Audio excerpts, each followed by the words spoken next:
Assalamualaikum warahmatullahi wabarakatuh.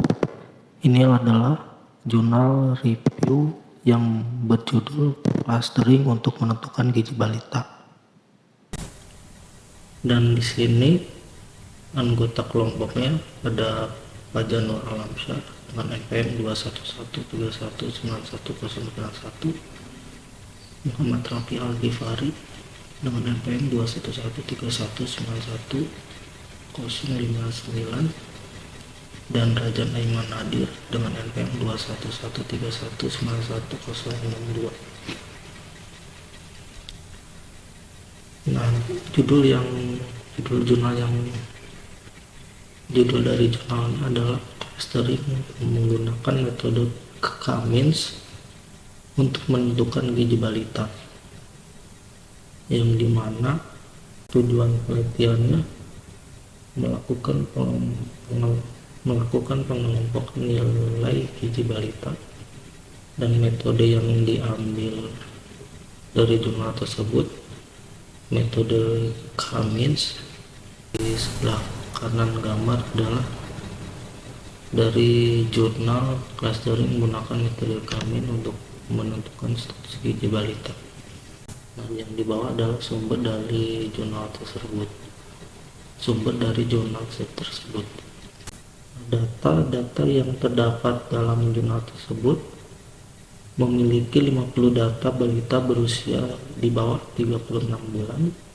Parameter untuk pengelompokan status gizi yaitu tinggi badan dan berat badan. Ini adalah tabel pengelompokan dari balita yang berusia di bawah 36 bulan. Assalamualaikum warahmatullahi wabarakatuh. Di sini saya akan melanjutkan untuk melanjutkan presentasi untuk tugas besar machine learning. Berikutnya adalah ini merupakan data dari 50 balita berusia di bawah 36 bulan.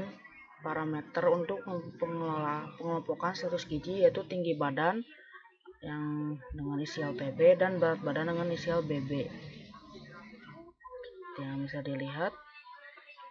Dan berikutnya adalah metode yang kami gunakan yang merupakan Cummins.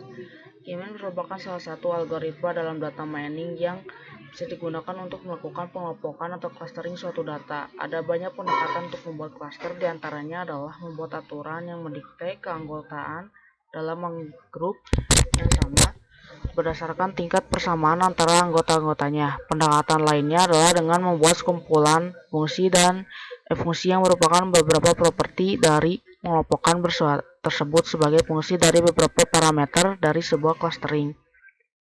Langkah pengelompokan data metode Cummins: 1. Tentukan jumlah kelompok. 2. Alokasikan data dalam kelompok secara acak. 3. Hitung per kelompok sentroid atau rata-rata dari data yang ada di masing-masing kelompok. 4. Alokasikan masing-masing data ke sentroid rata-rata terdekat. Sekian dari saya dan akan dilanjutkan oleh rekan saya yaitu Razan. Selanjutnya kita masuk ke proses dari penelitian yang dilakukan.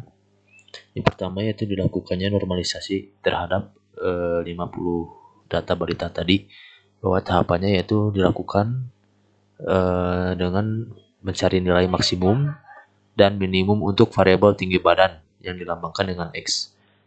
Nilai maksimumnya yaitu ada di angka 99, kemudian di nilai minimumnya yang angka 46,5. Setelah itu menghitung nilai normalisasi menggunakan persamaan 5. Di sini sebagai contoh yaitu dihitung data balita yang ke-11, bahwa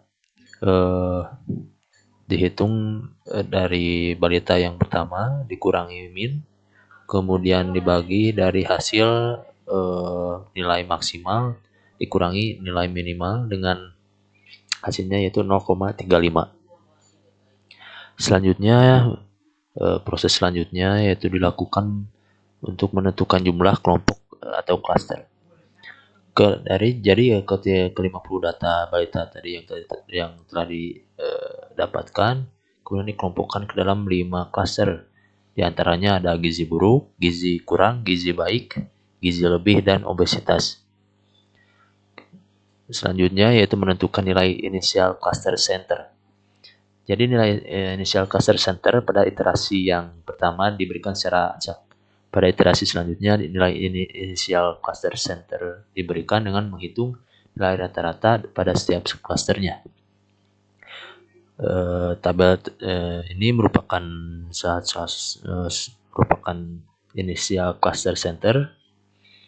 Terdapat 5 cluster, yaitu ada gizi buruk, gizi kurang, gizi baik, gizi lebih, dan obesitas. Kemudian ada variabel angka untuk tinggi badan dan berat badan di masing-masing cluster. Kemudian proses selanjutnya yaitu menghitung jarak antara data dengan sentroid. Contoh perhitungan jarak data pertama pada masing-masing cluster. Nah, di sini merupakan contohnya dari 5 cluster yang dihitung. Yang di sini dicontoh adalah data ke-1 ya. Data ke-1 di cluster yang pertama dengan hasil 0,9427. Dan ini dilakukan juga ke cluster lainnya, yaitu sebanyak 5 cluster selanjutnya ya. Yang terakhir yaitu menghitung nilai sentroid baru, bahwa perhitungan dilakukan pada masing-masing cluster menggunakan persamaan pertama. Ini merupakan contoh perhitungan untuk cluster 17 dan cluster 18. Dan ini juga dihitung dari semua cluster berdasarkan ke 50 data balita tadi. Kemudian tabel di bawahnya merupakan nilai sentroid baru. Ya, bahwa terdapat perbedaan yang dimana pada tabel initial cluster center yang sebelumnya dengan nilai sentroid baru di angka-angka setiap clusternya ya, baik itu tinggi badan maupun berat badan. Selanjutnya ini merupakan hasil dari pengelompokan. Setiap balita sudah memiliki status gizinya masing-masing, bahwa terlihat di sini pada status gizi disimbolkan dengan angka. Misalkan di balita 1 status gizinya 2. Nah, 2 itu berdasarkan tadi yaitu tabel 5 cluster tadi. Misalkan tadi status gizinya nomor 2, berarti nomor 2 yaitu adalah gizinya kurang, seperti itu. Dan itu berlanjut ke semua ke 50 balita dengan variabel masing-masing variabel status gizi yang berbeda-beda. Dan nama dari tabel ini disebut dengan tabel growth. Jadi kesimpulan yang dapat diambil dari proses penelitian sebelumnya yaitu yang pertama terdapat 17 balita dengan hasil pengelompokan yang sama, yaitu balita ke-5, ke-6, ke-12, ke-13, ke-15, 16, 19, 20, 23, 27, 36, 40, 41, 44, 46, dan balita ke-48. Kemudian 33 balita lainnya terdapat perbedaan dalam penentuan kelompok atau klasternya. Kemudian yang terakhir memiliki nilai akurasi 34% benar.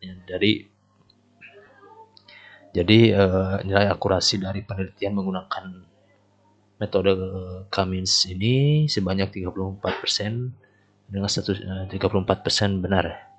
Kemudian nilai ini bisa berubah ya seiring dengan penambahan data latih ya. Mungkin sekian dari kelompok kami. Mohon maaf apabila ada kekurangan. Wassalamualaikum warahmatullahi wabarakatuh.